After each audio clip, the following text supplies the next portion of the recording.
Unajua sisi wa Kenya tunaweza kuwa tumezuba. Kumbe bwana President Ruto alienda huko Kisumu, akachota samaki, akachota omena, akabebana na Oburu Odinga, wakaingia kule Singapore. Chini ya maji tu. Ikabidi sasa huko Singapore wamepigania Wajaluo akatengewa kasehemu kao kamto, ambapo hizo samaki na omena zilirushwa ndani ili Wajaluo akifika huko Singapore wasikose omena na samaki bana.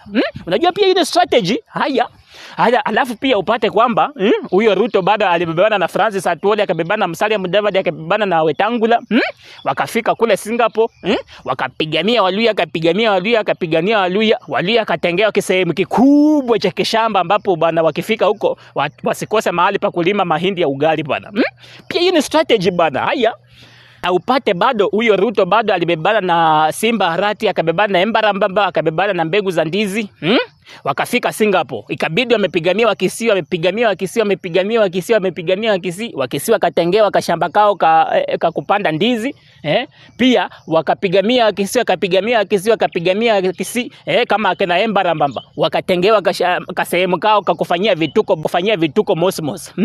Alafu bado upate tena wamepigania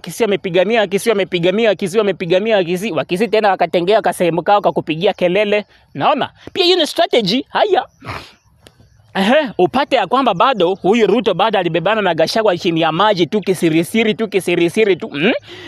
Wakaenda kule Singapore, wakapigania Kikuyu, Wakikuyu wakatengewa kasehemu kao kamlima kiasi huko bana, ambapo wakifika huko Singapore isiwe kwamba hawana mlima. Unaona hiyo pia ni strategy bana. Haya, upate bado alibebana na Kalonzo Musyoka, wakafika Singapore, wakapigania Wakamba, Wakamba akatengewa kasehemu kao kufanyia uganga na uchawi kidogo bana, ile uchawi ya nyuki. Unajua pia hii ni strategy. Haya.